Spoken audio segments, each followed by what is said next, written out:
Praise the Lord. దేవుని నామానికి మహిమ కలుగును గాక. ప్రేమించదన్ అధికముగా అనేటువంటి పాట పాడుకుందాం.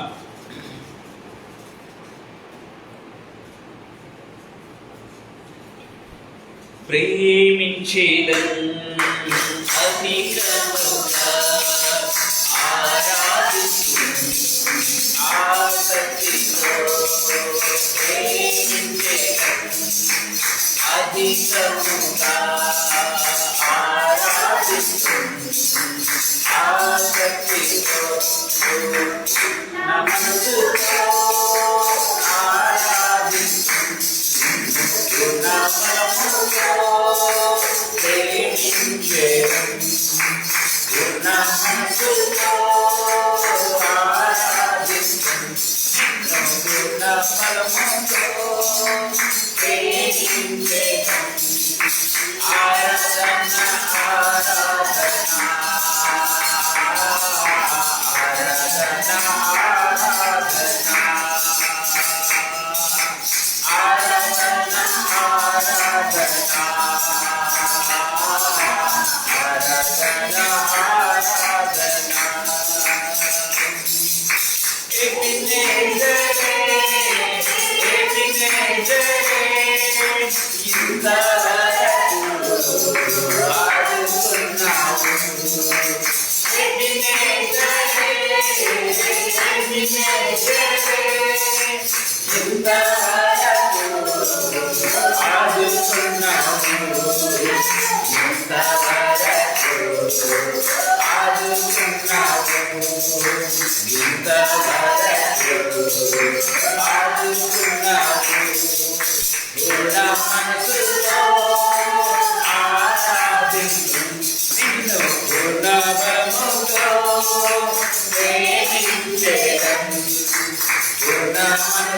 ఆరాధన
Now,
చిన్న వాక్యాలు చదువుకుందాం.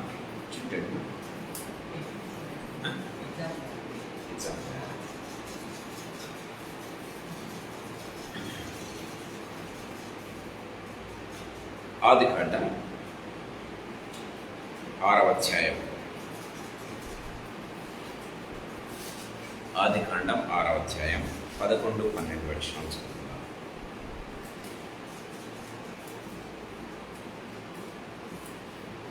ఆదికాండం 6వ అధ్యాయం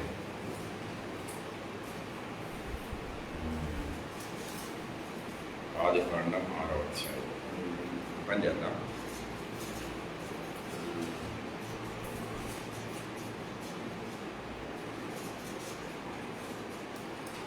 ఆదికాండం 6వ అధ్యాయం 13వ వచనం నుంచి కొన్ని వచనం చదువుతున్నాను. ఆదికాండం 6వ అధ్యాయం 13వ వచనం నుంచి కొన్ని వచనం చదువుతున్నాను. దేవుడు నోవహుతో సమస్త శరీరుల మూలముగా భూమి బలాత్కారంతో నిండి ఉన్నది కనుక నా సన్నిధిని వారి అంతము వచ్చి ఉన్నది. ఇదిగో వారిని భూమితో కూడా నాశనము చేయదు. చితిసారకము మ్రాణుతో నీ కొరకు ఓడను చేసుకును. అరలు పెట్టి ఆ ఓడను చేసి లోపటను వెలపటను దానికి కీలు పూయవలను. నీవు దాన్ని చేయవలసిన విధమిది. ఆ ఓడ 300 మూరల పొడుగును, 50 మూరల వెడల్పును, 30 మూరల ఎత్తును గలదై ఉండవలను. ఆ ఓడకు కిటికీ చేసి పైనుండి మూరెడు క్రిందికి దాన్ని ముగించవలను. ఓడ తలుపు దాని ప్రక్కన ఉంచవలను. క్రింది అంతస్తు 2వ అంతస్తు 3వ అంతస్తు గలదానిగా చేయవలను. ఇదిగో నేను జీవవాయువు గల సమస్త శరీరాలను ఆకాశం క్రింద ఉండకుండా నాశనం చేయటకు భూమికి జలప్రళయము రప్పించుచున్నాను. లోకమందున్న సమస్తమును చనిపోవు. అయితే నీతో నిబంధన స్థిరపరచును. నీవును నీతో కూడా నీ కుమారుడును నీ భార్య నీ గోడను నీ ఓడలో ప్రవేశింపవలను. చిన్న ప్రార్థన చేస్తాను. జీవగల తండ్రి యేసుక్రీస్తు ప్రభువా, మీ పాదములకు మ్రొక్కుతూ మీ పాదములకు కృతజ్ఞతాస్తుతులు స్తోత్రాలు చెల్లిస్తున్నాం ప్రభు. ఈ సాయంకాల సెలవులో మీరు మాకు ఇచ్చినటువంటి ప్రశస్తమైన సమయాన్ని బట్టి మీకు స్తోత్రాలు చెల్లిస్తున్నాం. కనికరగల తండ్రి, కృపగల దైవ, కృపా సత్య సంపూర్ణ ఈ రాత్రికాల సమయంలో యేసయ్య మమ్మల్ందరినీ కూడా ఇక్కడ చేరిన ప్రతి బిడ్డను, చేరవచ్చిన ప్రతి బిడ్డను, యేసు ప్రభ రావాల్సిన ప్రతి బిడ్డను అందరినీ కూడా మీరు రక్త ప్రోక్షణ కిందకి తీసుకుని వస్తూ ఉన్నాం. యేసయ్య మమ్మల్ందరినీ కూడా మీరు రక్తంలో కడిగి పవిత్రపరచండి ప్రభా. ఆన్లైన్లో ఉన్న ప్రతి బిడ్డను, ఇంకా ఆన్లైన్లోకి వస్తున్న ప్రతి బిడ్డనందరినీ కూడా మీరు రక్త ప్రోక్షణ కిందకి తీసుకుని వస్తూ ఉన్నాం. కనికరగల ప్రభా, మమ్మల్ందరినీ కూడా మీరు రక్తంలో కడిగి పవిత్రపరచండి నాయన. ప్రభు యేసు రక్తపు ఆ నడినెత్తి మొదలుకు నరికాలు వరకు, వెంట్రుకలు మొదలుకు నరికాలు వరకు మీకు రక్త ప్రసరణ చదువునుగాక. మేము ఉన్నటువంటి ప్రాంగణాలు, ప్రాంతాలన్నీ కూడా యేసు ప్రభ ఎక్కడెక్కడ తండ్రి ప్రభ లైవ్లో చూస్తున్నారు వారు నివసిస్తున్నటువంటి ఉన్నటువంటి ప్రాంతాలు మీ రక్త ప్రోక్షణ కిందకి తండ్రి ఈ ప్రాంగణం అంతటి కూడా తీసుకుని వస్తున్నాం. మీ రక్తం చేత ఈ ప్రాంగణం అంతటి ప్రాంగణాలను పరిశుద్ధపరచండి. ఆత్మదేవుని సంచారము బలంగా ఈ ప్రాంతాల్లో ఉండేలాగా కృపను గ్రహించండి. ప్రతి విధమైన డిస్టర్బెన్స్, యేసయ్య శక్తిగల నామములో బంధిస్తూ ఉంటున్నాం. యేసుప్రభ లార్డ్ జీసస్ కృపను గ్రహించండి. నా దేవ నా ప్రభ ఇక్కడ చేరిన వారందరికంటే నేను మాత్రము యోగ్యుని కాదు, కానీ అందరికంటే అల్పుని, అయోగ్యుని, అశక్తుని, చేతకాని వారిని మీ నామాన్ని ఉచ్చరించుకు స్మరించడానికి అర్హత లేని వాడిని, మీ వాక్యాన్ని చేతపట్టుకున్నట్టు నాకు ఎంత మాత్రం అర్హత లేదని ఒప్పుకుంటున్నాను. తండ్రి, మీరు ఇచ్చిన కృపనంతటిని బట్టి మీకు స్తోత్రాలు. నాకు సంపూర్ణంగా మీ శిరవత్సాలను మరుగుపరచండి. నా దేవ నా ప్రభువనైనా లార్డ్ జీసస్ తండ్రి, మీరే ప్రభువనైనా తోడుగా ఉండి నాయన మీరే మాట్లాడవలసిందిగా బ్రతిమలాడుకుంటున్నాను. ఇప్పటి నుంచి వచ్చే ప్రతి తలంపు, ప్రతి మాట, ప్రతి ఆలోచన అది కేవలం ఆత్మ ప్రేరేపితమై ఆత్మచేత కుటుంబం భయపడినది అయినట్లు యేసయ్యా నా యొక్క పెదవులను, నాలుకను, నా యొక్క స్వరాన్ని, నా దేవ నాయన నా నోటిని, నా తలంపులను మీరు వచ్చి తండ్రి ప్రభు మా ప్రాణాత్మ దేహములు మూలుగులు విభజించినంత మత్తుకు దూసుకుని వెళ్ళనుగాక నన్ను సంపూర్ణంగా శిరవత్సాలను మరుగుపరచి మీరే తండ్రి మాట్లాడవలసిందిగా బ్రతిమలాడుతూ మమ్మల్ని మీ హస్తములకు అప్పచెప్పుకుంటూ యేసయ్య శక్తిగల నామందు, మహిమగల పరిశుద్ధమైన ఉన్నతమైన జీవగల నామందు స్తోత్రాలు చెల్లించి వేడుకొని పొంది నామ తండ్రి. ఆమేన్, ఆమేన్. ప్రియమైన వాళ్ళారా, సో ఒక 2-3 వీక్స్ బ్యాక్ ఆదికాండం 6వ అధ్యాయం మనం ధ్యానం చేస్తూ వచ్చాం.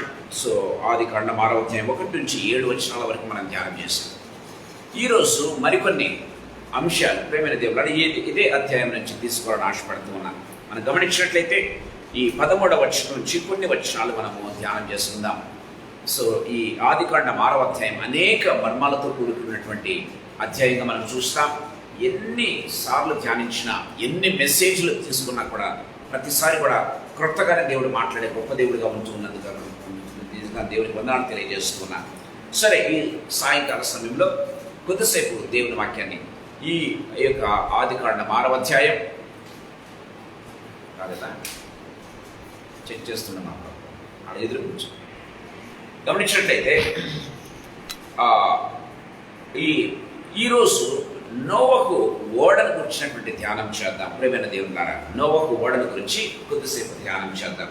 సో ఆదికాండం 6వ అధ్యాయం అంతా ప్రభు చిత్తమైతే కంప్లీట్గా వచనంపై వచనం ఎప్పుడైనా మనం ధ్యానం చేద్దాం. కానీ ఈ సాయంకాల సమయంలో కొద్దిసేపు నోవహు ఓడను గురించి కొద్దిసేపు నేను మీతో చెప్పాలని ఆశపడుతూ ఉన్నాను.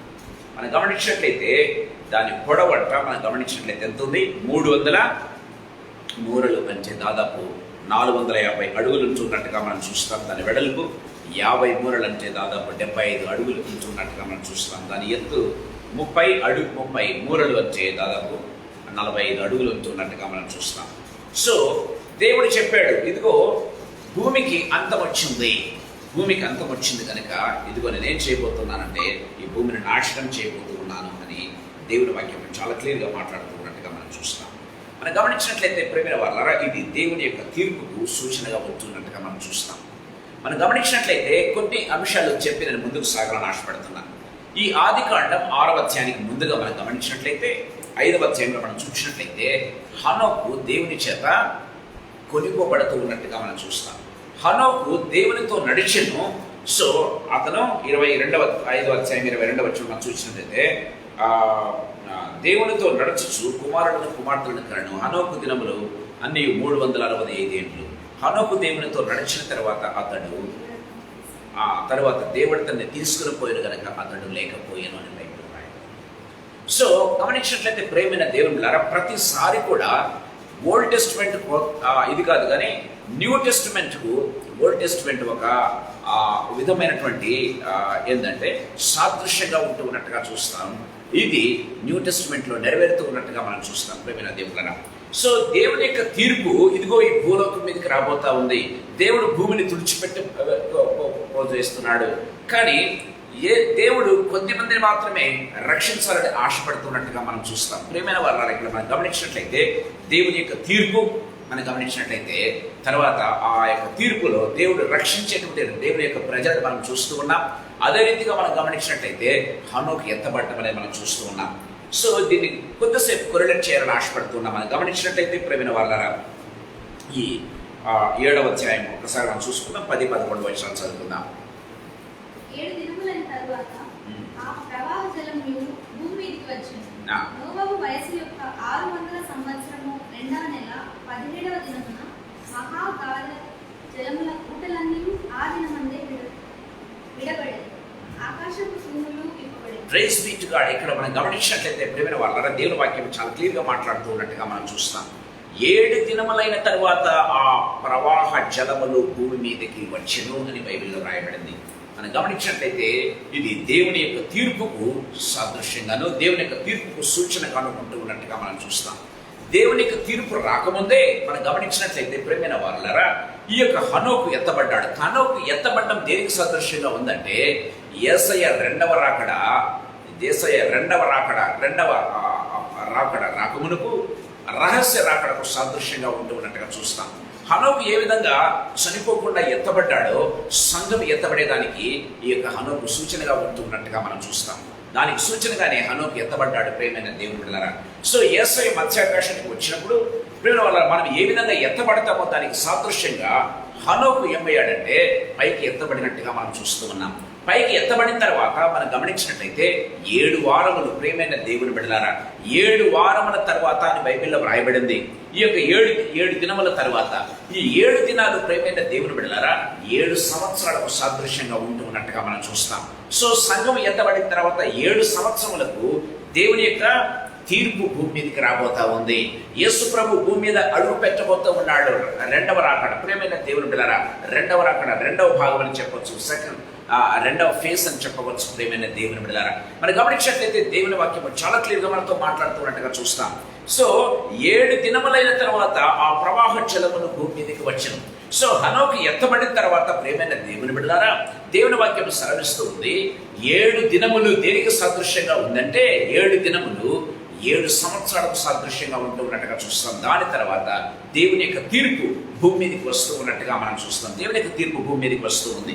మనం గమనించినట్లయితే ప్రేమైన వాళ్ళరా, సో హనోకు ప్రభు రాకడలో ఎత్తబడే సంఘానికి సాదృశ్యంగా ఉన్నట్లయితే, సో దేవుని యొక్క నోవహు శ్రమల కాలం అందు వెళ్ళే ఇశ్రాయేలుకు సాదృశ్యంగా ఉన్నాడు ప్రేమైన దేవుని బిడ్డలారా. ఈ 7 ఏళ్ల కాలంలో ఆ ఇశ్రాయేలీలు లేకపోతే దేవుని నమ్ముకున్నటువంటి బిడ్డలు ప్రియమైన దేవుని బిడ్డలారా ఎంతటి భయంకరమైన శ్రమలు పొందుతారో దానికి నోవహు సాదృశ్యంగా ఉంటూ ఉన్నట్టుగా మనం చూస్తాం ప్రియమైన దేవుని బిడ్డలారా. నోవహు ఇశ్రాయేలు జనాంగానికి 7 years అని బైబిల్లో రాయబడింది. సో దానికి సాదృశ్యంగా ఉంటూ ఉన్నట్టుగా మనం చూస్తాం. సో ఆ శ్రమల తర్వాత దేవుని యొక్క తీర్పు ప్రియమైన దేవుని బిడ్డలారా గమనించినట్లయితే, సో ఆ ఓడ లోపల రక్షణ, ఓడ బయట భయంకరమైనటువంటి దేవుని తీర్పు. భయంకరమైన దేవుని తీర్పు అంటే 2 భాగాలు, ఓడ లోపల, ఓడ బయట. ఒక విధంగా చెప్పాలంటే క్రీస్తు లోపల, క్రీస్తు బయట. ప్రియమైన దేవుని బిడ్డలారా, క్రీస్తు నందున్న వారికి ఏ శిక్ష విధియు లేదు, క్రీస్తు లేకుండా ఉన్న వారికి సమస్తము శిక్షనే. ప్రియమైన భయంకరమైనటువంటి విపత్తులు వారికి రాబోతూ ఉన్నాయి. దీనికి సాదృశ్యంగా ఉంటూ ఉన్నట్టుగా మనం చూస్తాం. అందుకే ఇక్కడ బైబిల్లో రాయబడింది 7 దినములైన తర్వాత ప్రవాహ జలములు భూమి మీదకి వచ్చెను, ఆకాశపు తుమ్ములు విప్పబడెను అని బైబిల్లో రాయబడింది. లోకం నాశనం కాబోతూ ఉన్నట్టుగా మనం చూస్తాం. ఈ సాయంకాల సమయంలో కొద్దిసేపు ఇదిగో దేవుని యొక్క తీర్పు, ఇక్కడ అనేక మర్మాలు ఉన్నాయి. కానీ నా ఉద్దేశం ఈరోజు కేవలం నోవహు ఓడల గురించి కొద్దిసేపు నేను మీతో పంచుకోవాలని ఆశపడుతూ ఉన్నాను ప్రేమైనది. ప్రభుచిత్తమైతే ఈ 5, 6, 7 అధ్యాయాలు కంటిన్యూగా ఒకసారి ఎప్పుడైనా ధ్యానం చేద్దాం. ఎందుకంటే ఇట్ మే టేక్ ఒక 6 నెలలు పట్టవచ్చు ప్రేమైన దేవుళ్ళ ఈ 3 అధ్యాయాలు ధ్యానం చేయడానికి. అంటే అనేకమైన మర్మాలు ఈ యొక్క అధ్యాయంలో దాగి ఉన్నట్టుగా మనం చూస్తాం. ఈ సాయంకాల సమయంలో ఈ రోజుకు కొద్దిసేపు ఈ ఓడల గురించి మాత్రం ధ్యానం చేద్దాం. మరి గమనించినట్లయితే ప్రియమైన దేవుని బిడ్డలారా, ఓడను దేవుడు నిర్మించాలనుకున్నాడు ప్రియమైన దేవుని బిడ్డలారా. సో దీనికి మూల కారణం నేను లాస్ట్ వీక్ చెప్పాను. ఆదికాండం 6వ అధ్యాయము 1 నుంచి 7 వచనాల వరకు దేవుడు తన హృదయంలో సంతాపమునుంది.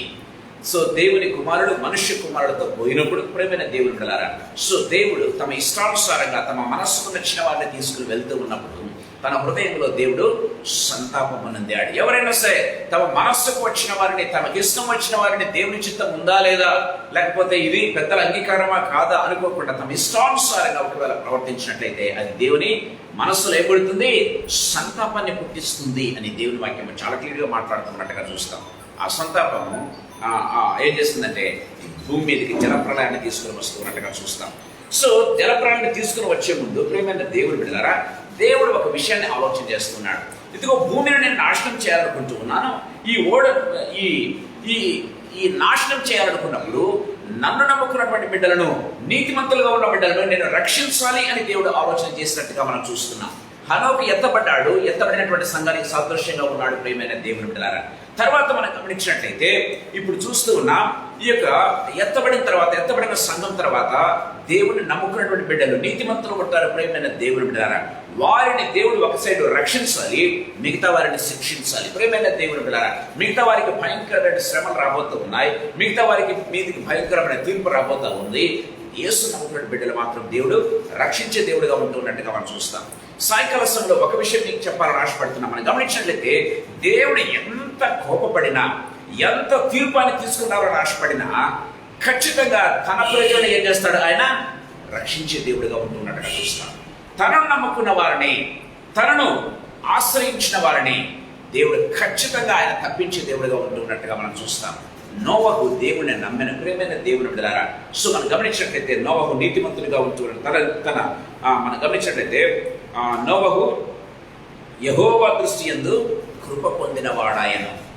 తర్వాత తన తరం వారందరిలో అతడు నిందారహితుడిగా ఉండెను అని బైబిల్లో మనం చూస్తూ ఉన్నాం. అందుకే అనుకున్నాడు, ఇదిగో నోవహు కుటుంబాన్ని ఖచ్చితంగా తప్పిస్తారనుకున్నాడు. ఒకవేళ నోవహుతో పాటు ఎవరైనా మనస్సు మార్చుకుని వచ్చి ఉంటే ఖచ్చితంగా దేవుడు వారిని కూడా తప్పించి ఉండేవాడు ప్రియమైన దేవుడు. ఎవరు కూడా రాలేకపోయారు ప్రియమైన దేవుడు. ఎందుకంటే దేవుని యొక్క తీర్పు ప్రియమైన వారి మీద కురిపించబడినట్టుగా మనం చూస్తూ ఉన్నాం ప్రియమైన దేవుని బిడ్డలారా. సో ఓడను గురించి అంటే ఈ ఓడ ఎవరి తలంపు మనం గమనించినట్లయితే ఈ ఓడ దేవుని యొక్క హృదయంలో నుంచి పుట్టింది ప్రియమైన దేవుడారా. ఓడను తయారు చేయాలని నోవహు అనుకోలేదు. ఓడను తయారు చేయాలని ఎవరు ఆలోచన ఇవ్వలేదు ప్రియమైన దేవుడారా. ఈ ఓడను గురించి ఆలోచన ఎవరిచ్చారు? దేవుడు ఇచ్చాడు ప్రియమైన దేవుని బిడ్డలారా. ఎందుకంటే మాట నేను చెప్తూ ఉన్నాను, ఓడను ఎందుకు దేవుడు సిద్ధపరుస్తున్నాడంటే నోవహు కోసం, నోవహు కుటుంబం కోసం, ఇంకా ఎవరైనా రియలైజ్ అయితే వారందరి కోసం దేవుడు ఏం చేశాడు? ఓడను సిద్ధపరిచిన వాడిగా మనం చూస్తూ ఉన్నాం. సో మనం గమనించినట్లయితే ఇది యెహోవా తలంపుల్లో నుంచి, లేకపోతే దేవుని తలంపుల్లో నుంచి పుట్టిందిగా మనం చూస్తూ ఉన్నాం ప్రియమైన దేవుని బిడ్డలారా. రక్షణ గురించినటువంటి తలంపు ఎవరి నుంచి వచ్చిందండి? మనుషులు అనుకున్నదా రక్షణ గురించినటువంటి తలంపు అది ఎవరిది? దేవునిది అన్న విషయాన్ని మనం గుర్తు చేసుకోవాలి. సో నోవహును రక్షించాలనుకున్నాడు, నోవహు కుటుంబాన్ని రక్షించాలనుకున్నాడు ప్రియమైన దేవుడారా. అందుకే మనం గమనించినట్లయితే ఆ ఓడను సిద్ధపరిచాడు.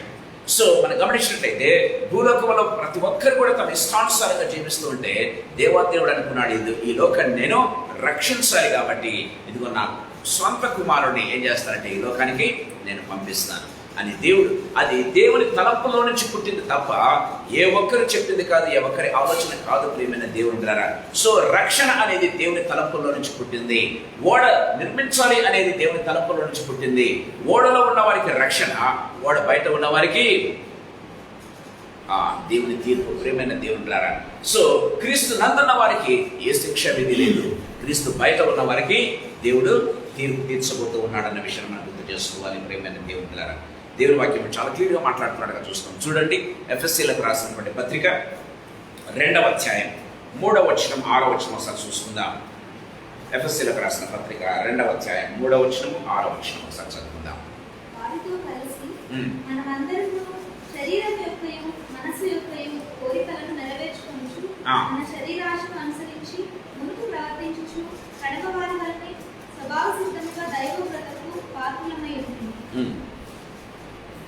క్రీస్తు యేసునందు ఆయన మనం చేసిన ఉపకారం ద్వారా అత్యధికమైన తన కృపా మహేశ్వర్యము రాబో యుగములలో కనపరిచిన నిమిత్తము క్రీస్తు యేసునందు మనలను ఆయనతో కూడా లేపి పరలోకమందు ఆయనతో కూడా కూర్చున్నాడు. Praise be to God. ఇక్కడ మనం గమనించినట్లయితే దేవుని వాక్యం చాలా క్లియర్గా మాట్లాడుతుంది.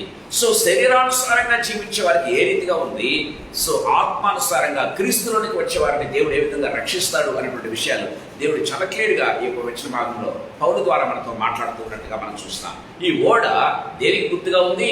క్రీస్తుకు సాదృశ్యంగా ఉంది. ఈ ఓడ క్రీస్తుకు ముంగుర్తుగా ఉంటూ ఉన్నట్టుగా మనం చూస్తాం ప్రియమైన దేవుని బిడ్డలారా. దేవుని వాక్యం చాలా క్లియర్గా మనతో మాట్లాడుతుంది. సరే, ఈ ఓడను ఏ రీతిగా నిర్మించారో మనం చూద్దాం. మనం గమనించినట్లయితే ఈ జలప్రలయం నుంచి ఏదైనా మనుషులను రక్షించగలదా, ఏదైనా నోవహు కుటుంబాన్ని రక్షించగలదా అంటే ఒక ఓడ తప్ప ఏది రక్షించలేదండి. ఒక ఓడ తప్ప ఏది కూడా రక్షించలేదు. సో అందుకే దేవుడు ఓడను ప్లాన్ చేశాడు. మనం గమనించినట్లయితే దేవుని యొక్క భయంకరమైనటువంటి తీర్పు నుంచి ప్రియమైన దేవులారా, తప్పించగలిగేది ఏదైనా ఉందంటే అది యేసయ్య రక్తం. యేసయ్య రక్తం మాత్రమే ప్రియమైన దేవుని బిడ్డలారా. దేవుని వాక్యం చాలా క్లియర్గా మాట్లాడుతూ ఉన్నట్టుగా మనం చూస్తాం. సో ఒకే ఒక ఓడ అది దేవుని నమ్మినటువంటి బిడ్డలను రక్షిస్తూ ఉంది. యేసయ్య రక్తం, యేసయ్య మాత్రమే, యేసయ్య ఒక్కడే ఆయన ఓడకు సాదృశ్యంగా ఉంటున్నట్టుగా చూస్తాం. ఆయన ఒక్కడే దేవుని తీర్పు నుంచి మనల్ని తప్పించగలడు. దేవుని తీర్పు నుంచి మనం తప్పించగలడు అన్న విషయాన్ని మనం గుర్తు చేసుకోవాలి. యేసునామమందు మాత్రమే రక్షణ ఉంది అన్న విషయాన్ని మనం గుర్తు చేసుకోవాలి. సరే, ఈ ఓడను నిర్మించిన విధానాన్ని గురించి కొద్దిసేపు నేను మీతో పంచుకోవాలని ఆశపడుతున్నాను. మొట్టమొదటి ఆత్మీయ తలపు నేను మీ దగ్గర తీసుకుని వస్తూ ఉన్నాను. దయచేసి గమనించండి. 14వ వచనం చదువుకుందాం. చితిసారకపు మ్రాణుతో నీ కొరకు ఓడను చేసుకునము. చాలు. ప్రియమైన దేవుడు, మనం గమనించినట్లయితే ఆ ఓడను దేనితో తయారు చేశారు అంటే చితిసారకపు మ్రాణుతో నిర్మించబడింది. ప్రియమైన దేవుని బిడ్డలారా, సో ఆ ఓడ కొన్ని 6000 సంవత్సరములకు పూర్వం ప్రియమైన దేవుని బిడ్డలారా నిర్మించబడింది. ఇప్పటికీ కూడా ఆ ఓడ మనం గమనించినట్లయితే ఇప్పటికి కూడా ఎక్కడుందంటే టర్కీ దేశంలో ఉంది ఆ ఓడ. ప్రియమైన దేవుని బిడ్డలారా, సో అరారత కొండపైన అది నిలిచినట్టుగా బైబిల్లో మనం చూస్తున్నాం. అది టర్కీ దేశంలో ఉంటూ ఉన్నట్టుగా మనం చూస్తాం. ప్రియమైన దేవుని బిడ్డలారా, సో దేవుని వాక్యం చాలా క్లియర్గా మాట్లాడుతుంది. చితిసారకపు మ్రాణుతో ఎందుకు చేయమన్నాడంటే చితిసారకపు మ్రాణు ఒక్కటే ప్రియమైన దేవుని బిడ్డలారా, అది చెడిపోయేది కాదు, కుళ్ళు పట్టేది కాదు. మనం గమనించినట్లయితే లేకపోతే దాన్ని ఏమంటారు, ఆ యొక్క చెక్కతో చేస్తే చెక్క నీటికి తడిసి ఏమవుతుందంటే యాక్చువల్గా ఉబ్బిపోవడం కానీ లేకపోతే చీకు పట్టడం కానీ అవుతుంది. కానీ చితిసారకపు మ్రాణు ఎన్ని 6000 సంవత్సరాలైనా సరే ప్రియమైన దేవుడారా ఇప్పటికీ కూడా ఆ ఓడ అలాగే ఉందంట. ప్రియమైన దేవుడారా, సో దానికి ఎంత మాత్రం కూడా దాన్ని ఏమంటారు, మామూలుగా ఏదైనా చేస్తే డిట్యూరేషన్ అంటారు. డిట్యూరేషన్ అంటే ఏమంటారు, దాన్ని తరిగిపోవడం అంటే మనం గమనించినట్లయితే ఆ ఓడకు కొన్ని 6000 సంవత్సరాల పూర్వం చేసినప్పటికీ కూడా మనం గమనించినట్లయితే ఆ ఓడకు ఇంతవరకు మనం గమనించినట్లయితే మాత్రం కూడా అంటే అది పగిలిపోవటం కానీ లేకపోతే అది దాన్ని ఏమంటారు విరిగిపోవటం కానీ లేకపోతే ఇలాంటివి ఎంత మాత్రం కూడా జరగలేదు. లేకపోతే గాలికి వానకు తడిసేది చెడిపోవటం కానీ ఎంత మాత్రం లేదు. ప్రేమైన దేవుని బిడ్డలారా, సో అందుకే ఆ ఓడ చితిసారకపు మ్రాణుతో దేవుడు చేయమన్నాడు. ప్రేమ వల్లరా బైబిల్లో వ్రాయబడింది. ప్రేమైన దేవుడరా, ఆయన శరీరము కుళ్ళు పట్టనీయడు. దేవుని వాక్యం చాలా క్లియర్గా మనతో మాట్లాడుతూ ఉన్నట్టుగా మనం చూస్తాం. ప్రేమ వల్ల ఆయన శరీరం సమాధిలో ఉంచబడింది, కుళ్ళు పట్టలేదు. అపోస్తల కార్యములు 2వ అధ్యాయం 27వ వచనం ఒకసారి మనం చూసుకుందాం. అపోస్తల కార్యములు 2వ అధ్యాయం 27వ వచనం.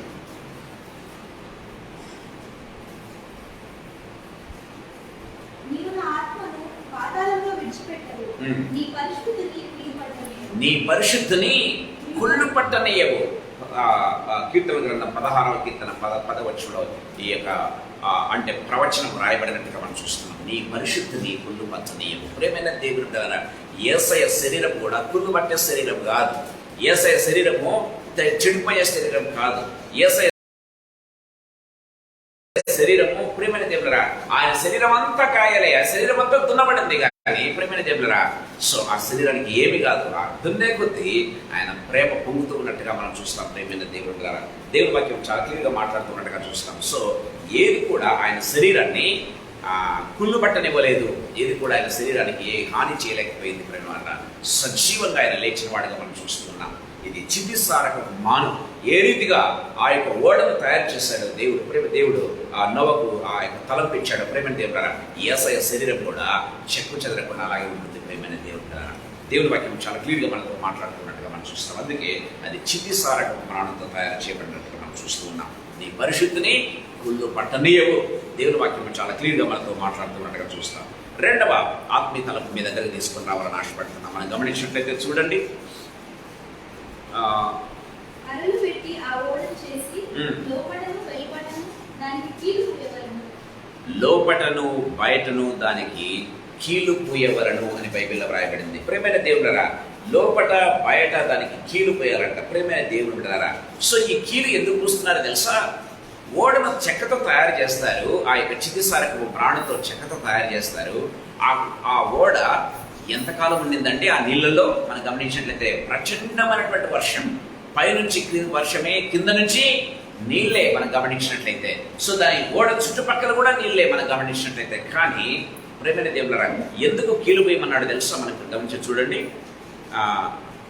ఏం చేయాలంటే దాని ఓడను లోపటను బయటను దానికి కీలు పోయవలను అని బైబిల్లో రాయబడింది. దానికి లోపల పోయాలా, బయట పోయాలంట. ప్రేమైన దేవుని బిడ్డలారా, ఈ కీలు ప్రేమైన దేవుని బిడ్డలారా దేవుని యొక్క ప్రాయశ్చిత్త బలికి సాదృశ్యంగా ఉంటున్నట్టుగా చూస్తాం. అంటే బయట ఉన్నటువంటి నీళ్లు లోపలికి రాకూడదు, లోపల ఉన్న వాళ్ళకి ఏ హాని కలగకూడదు. ప్రేమైన దేవుని బిడ్డలారా, సో ఒక్క బలి ఏం చేస్తుందంటే ప్రేమైన దేవుని బిడ్డలారా, దేవుని ఉగ్రతను తగ్గిస్తుంది, ఆయన నమ్ముకున్నటువంటి బిడ్డలను రక్షిస్తుంది. ప్రేమైన దేవుని బిడ్డలారా, ఈ కీలు దేనికి సాదృశ్యంగా ఉందంటే, సో దేవుడు లేకపోతే బలికి సాదృశ్యంగా ఉంటున్నట్టుగా మనం చూస్తాం. పాపం చేసిన ప్రతి వారికి దేవుడు ఆ కాలంలో గమనించినట్లయితే బలి అర్పించే వారిగా ఉంటున్నట్టుగా మనం చూస్తాం. బలి అర్పించినప్పుడు ఏమవుతుందంటే దేవుడు ఏం చేస్తున్నాడు? సో బలి అర్పించినప్పుడు పాపానికి ప్రాయశ్చిత్తం జరుగుతూ ఉంది. ఆయన ఆశ్రయించిన వారికి దేవుని కృప కలుగుతూ ఉన్నట్టుగా మనం చూస్తాం. సో ఆ లోపల బయట కీలుపోయటం వలన బయట ఉన్నటువంటి నీళ్లు లోపలికి రావటం లేదు. బయట ఉన్న నీళ్ళు లోపలికి వస్తే వాళ్ళు ఓడలో ఉండేంత మాత్రం కూడా ఉపయోగం లేదు. ప్రేమైన దేవుని ద్వారా సో అది ఏ విధంగా ఉందంటే, సో అది ఒక వివాదాస్పదమైన అంటే గుర్తుగా ఉంటున్నట్టుగా మనం చూస్తాం. బైబిల్లో మనం చూస్తూ ఉన్నాం. ప్రేమైన దేవుని ద్వారా లూకా సువార్త 2వ అధ్యాయం 34వ వచనం మనం చూసినట్లయితే, లూకా సువార్త 2వ అధ్యాయం 34వ వచనం ఒకసారి చూసుకుందాం.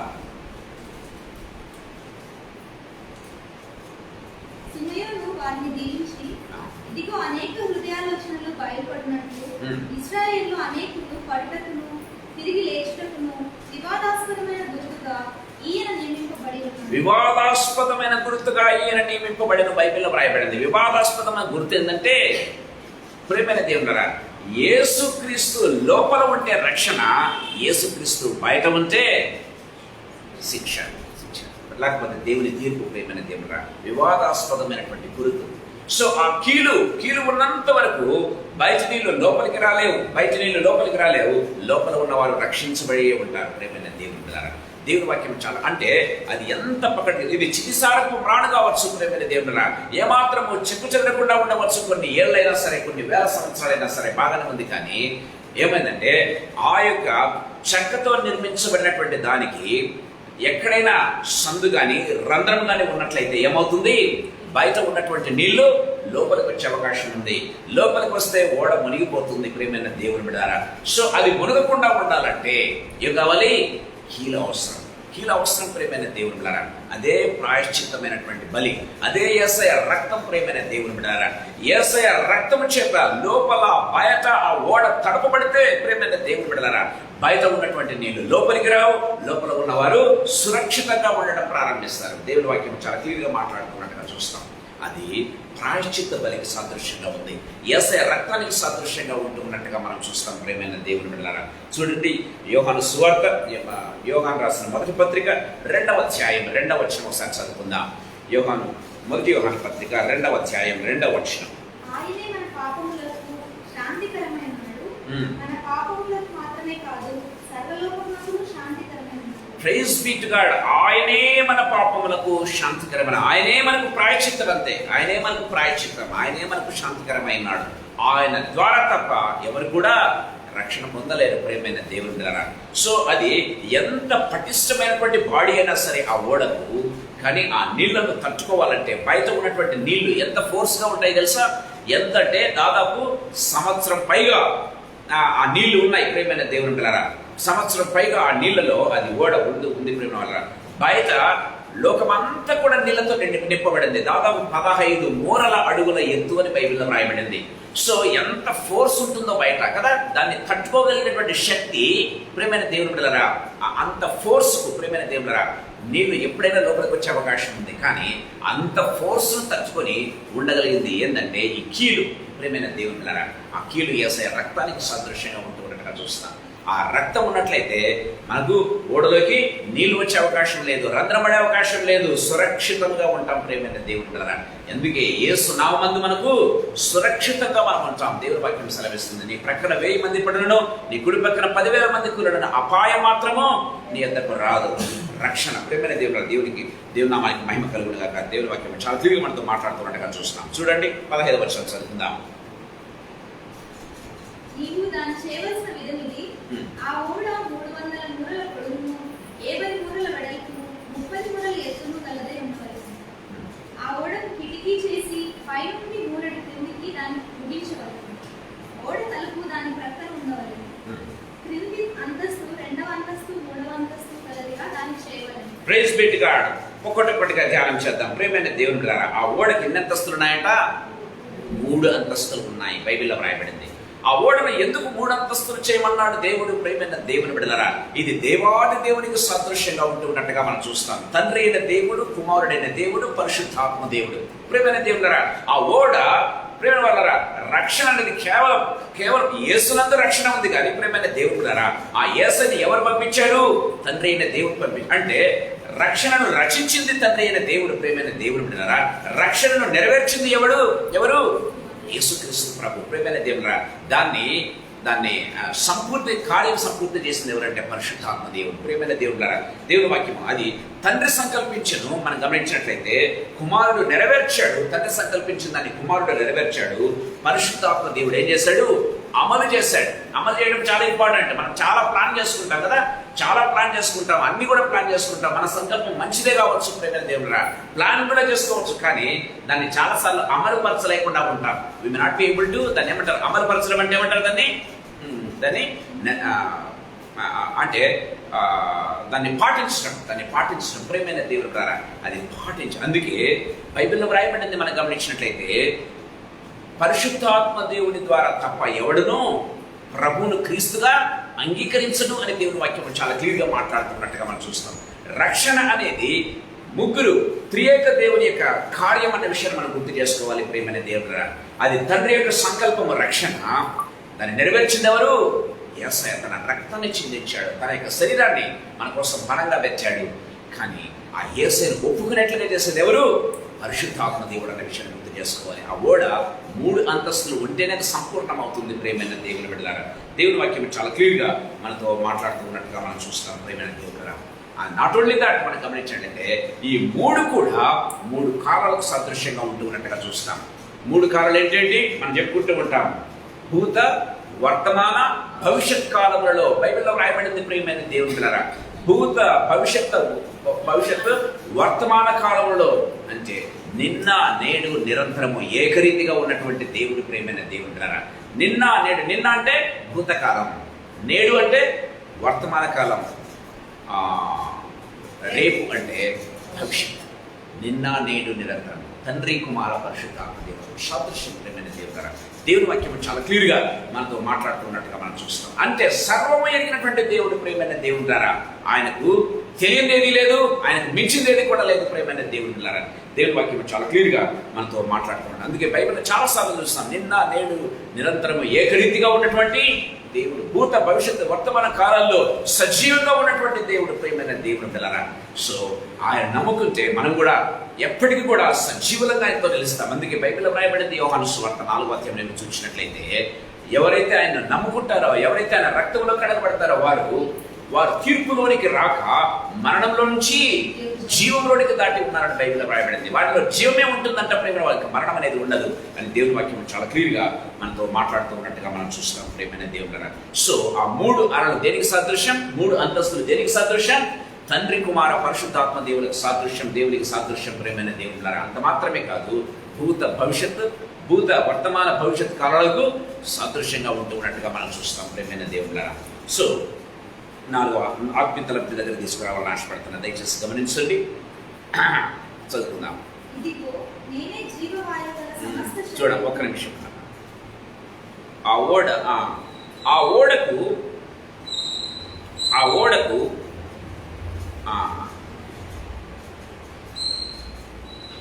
ఓడకు కిటికీ చేసి పైనుండి మూరడు క్రిందకి దాన్ని ముగించువాడు. ఆ ఓడకు ఒకే ఒక కిటికీ ఉందంట. ప్రేమైన దేవుని బిడ్డలారా, ఆ ఓడకు ఒకే ఒక కిటికీ ఉంటూ ఉన్నట్టుగా మనం చూస్తాం. ప్రేమైన దేవుని బిడ్డలారా, ఆ కిటికీ దేనికి సదృశ్యమో తెలుసా? ఆ కిటికీ ఎక్కడ అమర్చబడాలి? పైన అమర్చబడాలి అని బైబిల్లో ఉంది కదా. చూడండి, మనం గమనించినట్లయితే, నీవు దాన్ని చేయవలసిన విధం ఇది. ఆ ఓడకు కిటికీ చేసి పైనుండి మూరెడు క్రిందికి దాన్ని ముగించవలను. పైనుంచి ఏం చేయాలంట? మూరెడు క్రిందికి ముగించాలంటే అది కింద కాదు కిటికీ ఉండాల్సింది. కింద ఎక్కడ ఉండాలి? అలా పైన ఉండాలి. పైనుంచి ఒక మూరెడు క్రిందికి మాత్రమే ఉండాలి అని దేవుని వాక్యం సెలవిస్తుంది.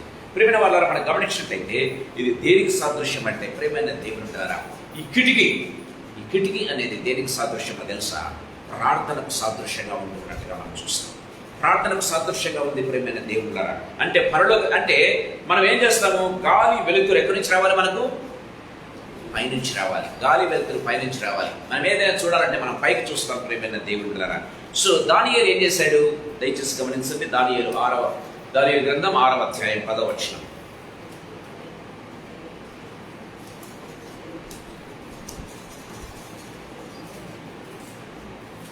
దానియేలు గ్రంథం 6వ అధ్యాయం 10వ వచనం. ఇట్టి శాసనము సంతకం చేయబడినని దానియేలు తెలుసుకున్నాను. అతడు తన ఇంటికి వెళ్ళి యథాప్రకారంగా అందినము ముమ్మారు మోకాలుడి తన ఇంటి పైగది కిటికీలు యెరూషలేము తట్టునకు తెరవబడి ఉండగా తన దేవునికి ప్రార్థన చేయించు.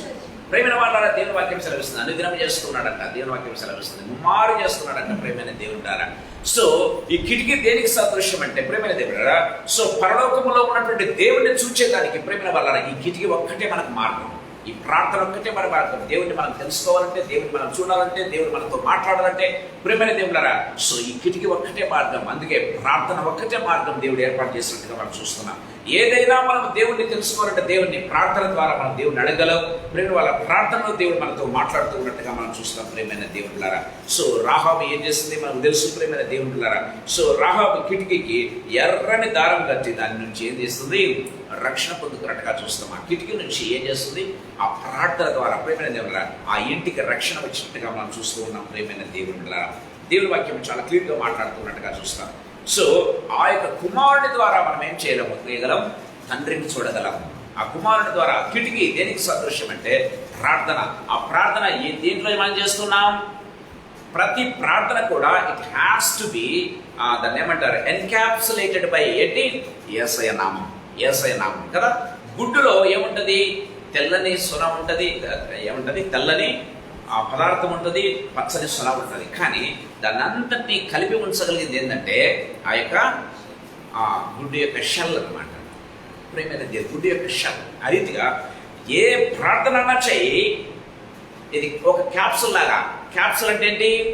క్యాప్సుల్ మీరు చూసారా? క్యాప్సుల్ అంటే ఎట్లా ఉంటుంది? లోపల మందు ఉంటుంది. ఆ క్యాప్సుల్ పైన ఏముంటుంది? ఒక ప్లాస్టిక్ అది వేసి ఉంటారు ప్రేమైన దేవుళ్ళారా. సో ప్రతి ప్రార్థన కూడా it has to be encapsulated by Jesus name. ప్రేమైన దేవుళ్ళారా, సో దాని ద్వారా మాత్రమే అది ప్రభు దగ్గరికి చేరుతున్నట్టుగా మనం చూస్తాం ప్రేమైన దేవుళ్ళారా. సో కుమారుని ద్వారానే మాత్రమే మనము తండ్రిని చూడగలం అని దేవుని వాక్యం చాలా క్లియర్. సో కిటికీ ద్వారా మనం ఏ రీతిగా పరలోకాన్ని చూడగలమో, కిటికీ ద్వారా ఏ విధంగా ఆకాశాన్ని చూడగలమో, సో కుమారుని ద్వారా మాత్రమే మనం తండ్రిని చూడగలము. యేసు ప్రభు చాలా క్లియర్గా చెప్పాడు, నన్ను చూచినవాడు నా తండ్రిని చూచి ఉన్నాడని చెప్పాడు. యేసు ప్రభు ద్వారా తప్ప ఎవడు కూడా దేవుణ్ణి చేరుకోలేడని యేసు ప్రభు చెప్పినట్టుగా మనం చూస్తూ ఉన్నాం. ప్రేమైన దేవుడారా, యేసు ప్రభు నామం, యేసయ్య నామం ఎలా అంటే ఇక్కడ ఆ కిటికీ దేనికి సాదృశ్యంగా ఉందంటే ప్రేమైన దేవుడారా, యేసయ్య నామంలో చేయబడినటువంటి ప్రార్థనకు సాదృశ్యంగా ఉంటున్నట్టుగా చూస్తాం. సో నోవహు అనుకున్నదంతా కూడా దేవుడికి చేరుతూ ఉంది. ఆ కిటికీ ద్వారా పరలోకానికి చేరుతూ ఉంది. ప్రేమైన దేవుడారా, బయట భయంకరమైనటువంటి వర్షం, బయట భయంకరమైనటువంటి తుఫాను, బయట భయంకరమైనటువంటి మనం గమనించినట్లయితే ఆ యొక్క ఆకాశపు తూములు విప్పబడ్డాయి. కానీ ఆ కిటికీ ద్వారా ఏం చేయగలుగుతున్నాడు? నోవహు తండ్రిని చేరుకోగలుగుతున్నాడు, తండ్రికి మాటలు వినిపించగలుగుతూ ఉన్నాడు. ప్రేమైన దేవుళ్ళారా, ఆ కిటికీ యేసయ్య నామానికి సాదృశ్యంగా ఉంటున్నట్టుగా మనం చూస్తాం. దేవుని వాక్యం చాలా క్లియర్గా మాట్లాడుతుంది. ప్రేమైన దేవుళ్ళారా, ప్రకటన గ్రంథం 1వ అధ్యాయం 7వ వచనం ఒకసారి చదువుకుందాం. ప్రకటన గ్రంథం 1వ అధ్యాయం 7వ వచనం. ఇదిగో ఆయన మేఘారూఢుడై వచ్చుచున్నాడు, ప్రతి నేత్రము ఆయనను చూచుచును, ఆయన పొడిచిన వారిని చూచెదరు, భూజనులందరూ ఆయనను చూచి రొమ్ము కొట్టుకుందురు. అవును, ఆమేన్. మనం గమనించినట్లయితే ప్రతి ఒక్కరికి ప్రేమైన దేవుళ్ళారా, యేసు ఆయన్ను పొడిచిన వారు చూస్తారంట, ఆయన్ను పుట్టినవారు చూస్తారంట. భూలోకంలో ఉన్న జనులందరికీ యేసు ఒక్కటే ప్రేమైన దేవుని వాక్యం చాలా క్లియర్గా మాట్లాడుతుంది. అందుకే మత్తయి సువార్త 5వ అధ్యాయంలో మనం చూసినట్లయితే ఒక చక్కటి మాట రాయబడింది. మత్తయి సువార్త 5వ అధ్యాయం, లేకపోతే యోహాను 6:46 చదువుకుందాం. యోహాను సువార్త 6:46.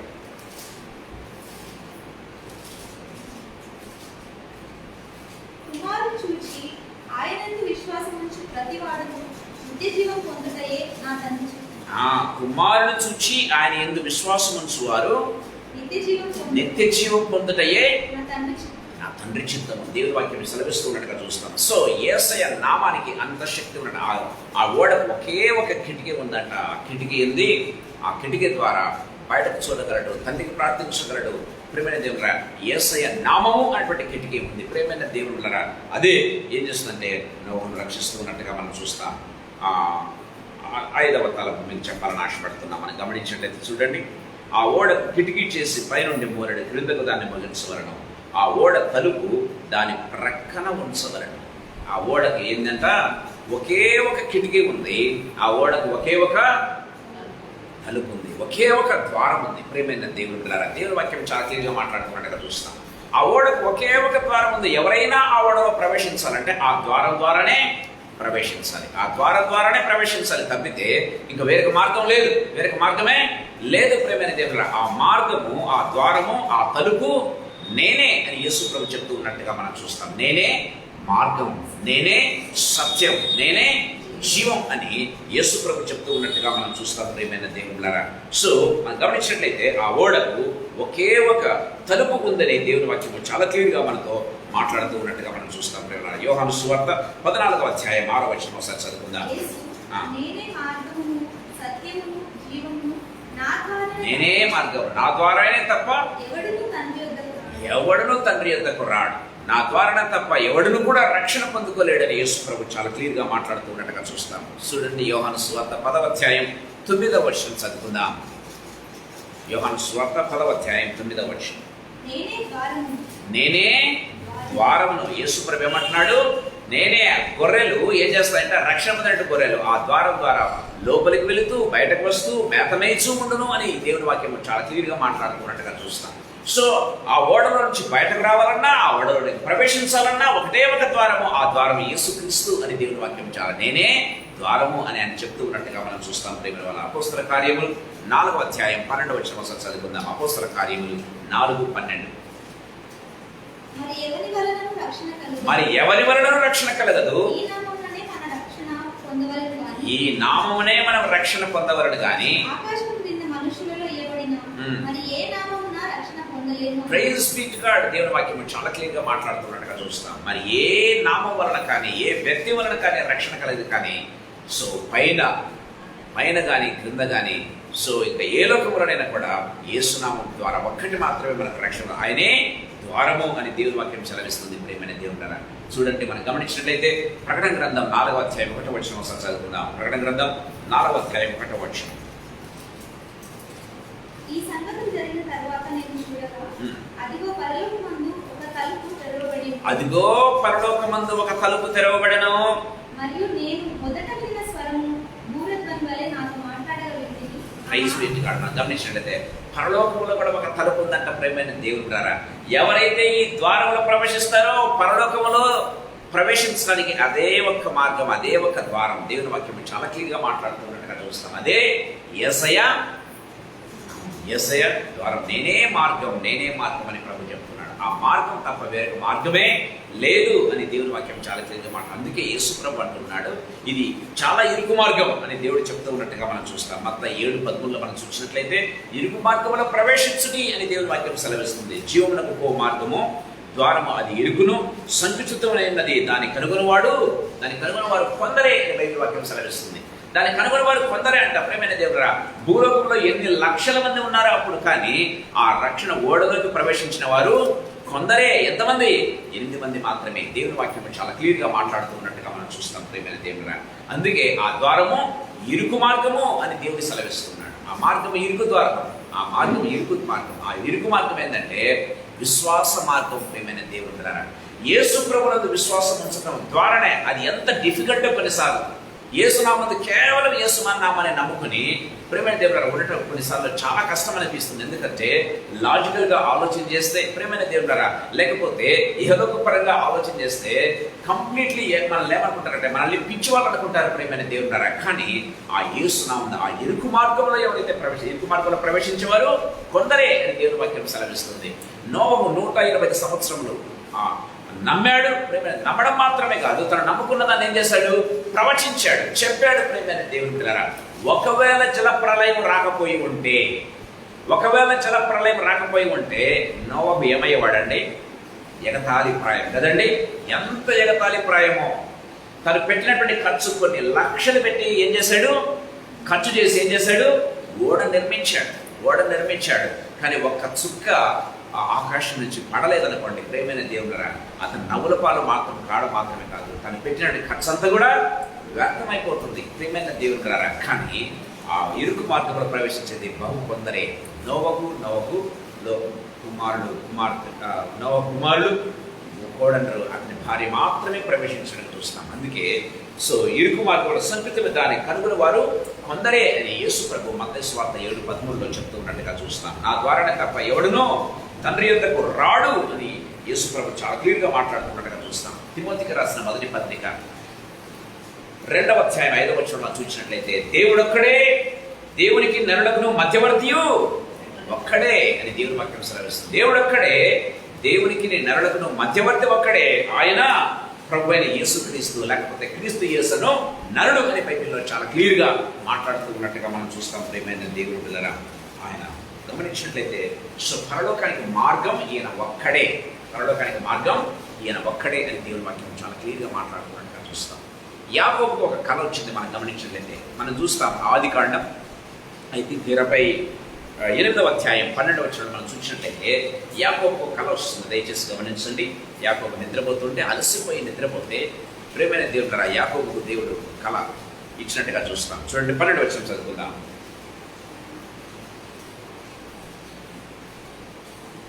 ఆదికాండం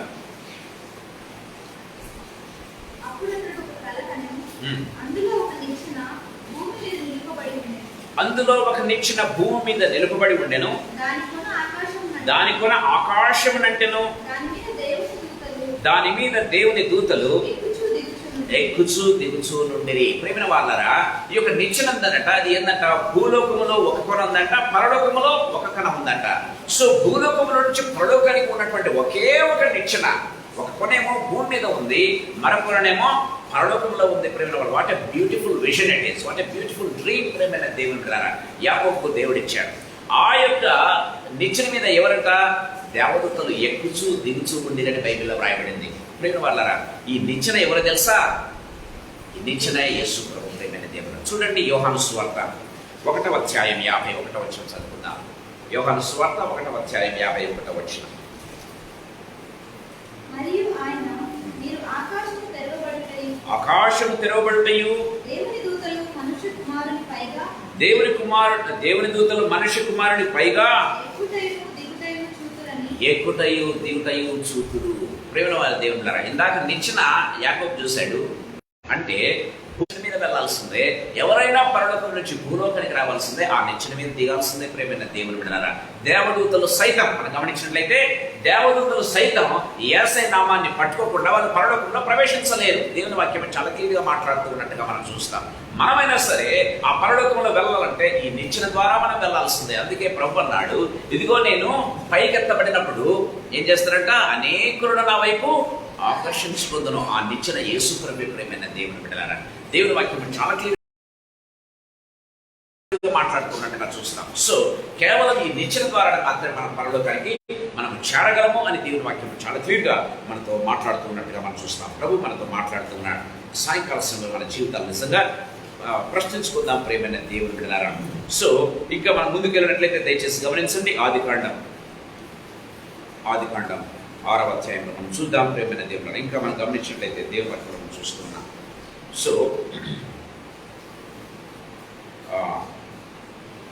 మనం గమనించినట్లయితే చూడండి 16 చదివమా? 17. ఇదిగో నేను జీవవాయువు గల సమస్త శరీరులను ఆకాశం క్రింద ఉండకుండా నాశనం చేయటం భూమి మీదకు జల ప్రళయం రప్పించుచున్నాను. లోకమందున్న సమస్తమును చనిపోవును, అయితే నీతో నిబంధన స్థిరపరచుదును. నీవును నీతో కూడా నీ కుమారులను నీ భార్యను నీ కోడలను ఆ ఓడలో ప్రవేశింపవలను. మరియు నీతో కూడా వాటిని బ్రతికించుకున్నటకు సమస్త జీవులలో అనగా సమస్త శరీరుల యొక్క ప్రతి జాతిలో నీవి 2 చొప్పున నీవు ఓడలోనికి తేవలను. వాటిలో మగదియు ఆడదియు ఉండవలను. నీవు వాటిని బ్రతికించి ఉంచుకున్నట్టుకై వాటి వాటి జాతుల ప్రకారము. ఇక్కడ మనం గమనించినట్లయితే ప్రేమ వాళ్ళరా, ఇక్కడ మనం చూస్తూ ఉన్నా, మరియు తినటకు నానా విధముల ఆహార పదార్థములు సమకూర్చుకొని నీ దగ్గర ఉంచుకొనుము, అవి నీకును వాటికి నీ ఆహారము అని చెప్పాను. నోవహు అట్లు చేసను, దేవుడు అతనికి ఆజ్ఞాపించిన ప్రకారము యావత్తూ చేసను అని బైబిల్లో రాయబడింది. మనం గమనించినట్లయితే ప్రేమైన దేవుడు బిడ్డలారా,